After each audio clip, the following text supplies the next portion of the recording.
Ne çok yalan söyleniyordu yeryüzünde, sözle, yazıyla, resimle ya da susarak. Uzun süredir susuyordu Pekin yönetimi Şincan Uygur Özerk Cumhuriyeti'nde yaşananlarla ilgili. Ama dün bir açıklama geldi. Evet, radikal düşünce sahibi Uygurları eğitim kamplarına gönderiyoruz. Orada sanat ve kültür etkinliklerine katılıyorlar. Böylece hayatlarına renk katıyoruz. Dünyanın çok ilgilenmediği, görmediği, belki de yüzünü çevirdiği bir coğrafyaya gideceğiz şimdi. Şincan, bizim tarihimize, bizim dilimize göre Doğu Türkistan olarak bilinen topraklara. Burada yaşayan milyonlarca Uygur Türk'ü uzun bir süredir Çin'in bölgede uyguladığı baskıcı politikalardan şikayetçi. Bu baskının dozu son birkaç yılda iyice arttı. Yaklaşık 1 milyon insan zorla kamplara kapatılarak ailelerinden, sevdiklerinden uzakta aylarca hapis hayatı yaşamak zorunda bırakılıyor. Kampların varlığı Pekin yönetimi tarafından önce reddedildi. Karartma politikası nedeniyle bölgeden haber almak güçleşti. Ancak uluslararası kuruluşların raporları, tanıklar, bizzat kampta kalanlar, Çin'in başta Uygurlar olmak üzere Şincan bölgesindeki Müslümanlara yaşattıklarını gözler önüne seriyor. Ve Uygurlar dünyanın yaşananlara karşı artık sessiz kalmamasını istiyor. Unutulmuş bir halk, Uygurlar dosyasını NTV Dış Haber editörlerinden Ömer Faruk Şahin hazırladı.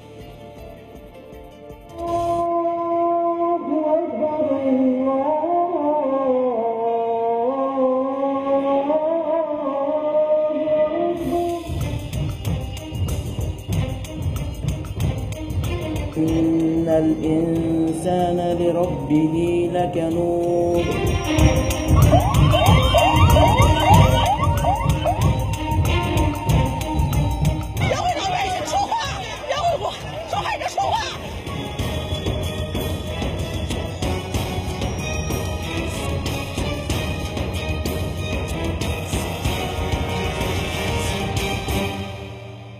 Tamam, 4 gün boyunca beni bu şekilde bir demire bağladılar. Ayak parmaklarımın ucu ancak yere değiyordu. Orada öylece 4 gün boyunca asılı kaldım. Uyumama izin vermediler. İşkence ediyorlardı bana.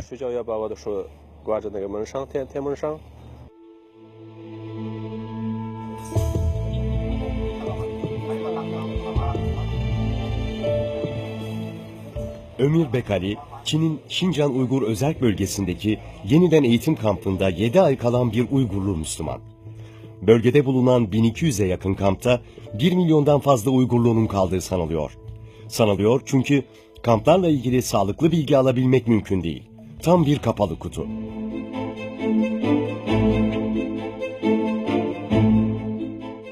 Çin hükümeti kamplarda aşırılıktan etkilenmiş kişilerin tutulduğunu ve eğitildiğini söylüyor. Kamplarda kalanların anlattıkları ise kampların Çin'in Uygur bölgesine uyguladığı asimilasyon politikasının bir parçası olduğuna işaret ediyor.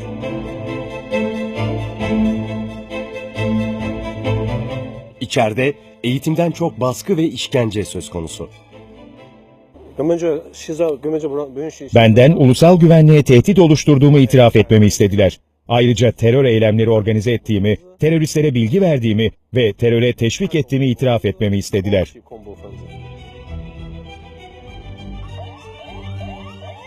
Örneklerine geçtiğimiz yüzyılda rastladığımız bu uygulamada bahane terör. Ancak gerçek neden çok stratejik bir coğrafyanın Çinlileştirilmesi. Şincan Uygur Özerk Bölgesi, Çin'in kuzeybatısında yer alan geniş bir coğrafya. Çin'in en büyük idari bölgesi.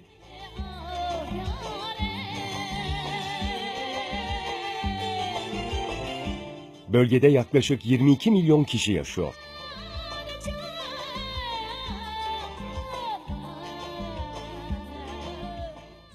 Şincan, İpek Yolu üzerinde yer alan ve Çin'in dünyaya açılan kültür ve ticaret kapısı.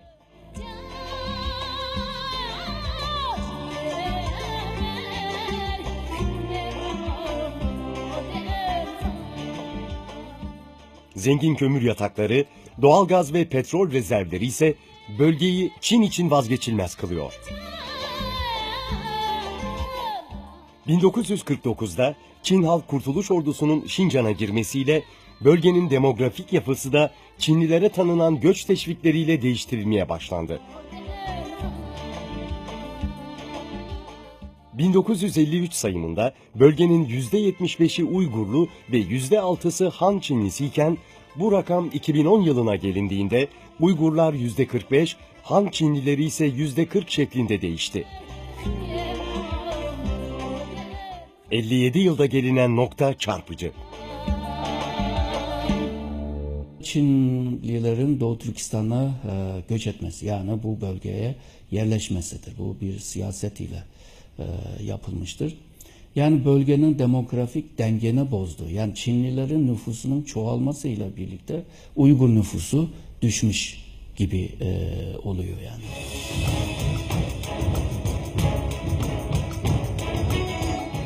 Böylesine bir nüfus değişimi beraberinde gerginlikleri de getiriyor. Bu gerginliğin çatışmaya dönüştüğü yerse 2009 yılında Urumçi oldu.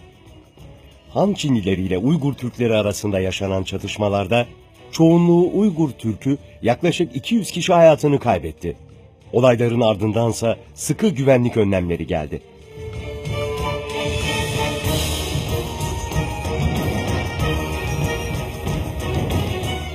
...2016 yılında Komünist Partisi Sekreteri Chen Kuango'nun bölgeye atanmasıyla güvenlik politikasının adı da kondu. Vahşi teröre karşı sert darbe.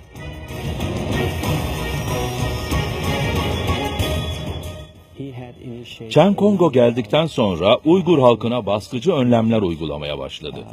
Her 500 metre bir polis noktası inşa edildi. Ayrıca Çin polisi yüksek teknolojiyi kullanarak Uygurların kimliklerini tarıyor, cep telefonlarını tarıyor ve hatta uzaktan izleyebilmek için Uygurların araçlarına GPS takmaya zorluyor. Cep telefonlarına da özel uygulamalar yükleyerek Uygurları izliyor.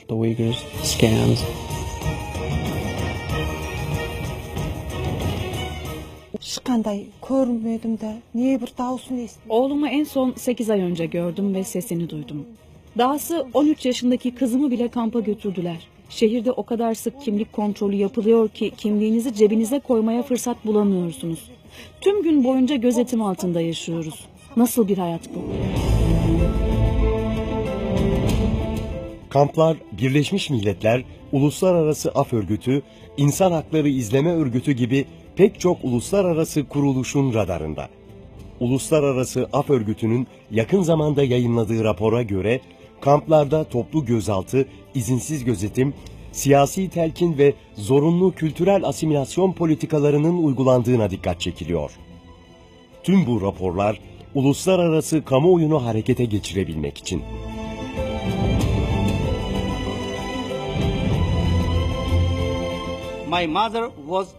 Benim annem kamplarda hayatını kaybetti. Evet, durum bu. Bu yüzden dünyanın birliğine, demokratik toplumların yardımına, özellikle de Birleşmiş Milletler'e ihtiyacımız var. Uygur halkı çok geçmeden yardımlarınızı bekliyor. Birleşmiş Milletler üyesi ülkelerin kesinlikle hemen harekete geçmeleri gerekiyor. Kamplarda kimseye kötü davranılmıyor.